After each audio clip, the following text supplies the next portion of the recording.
Dating back to 1869, the Jelly Belly Candy Company has been producing its beloved jelly beans, molded chocolates, and delectable confections to customers all over the world. And in 1986, Jelly Belly made Fairfield, California its home. With its company headquarters and factory located in the city, the Jelly Belly Candy Company occupies over 500,000 square feet of Fairfield land.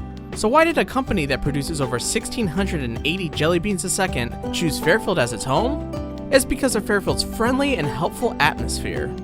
When Jelly Belly moved their headquarters from Oakland to Fairfield in 1986, city officials visited their existing factory to assess their needs for their new facility. This type of helpfulness and responsiveness continues to this day. In addition to the people, the location is ideal as a transportation hub to receive raw materials and ship finished goods. And Fairfield has a competitive price of land and utilities that are in place that allows for the growth of a company. Fairfield has been a really good partner to the Jelly Belly Candy Company and is a wonderful place to manufacture Jelly Belly's products.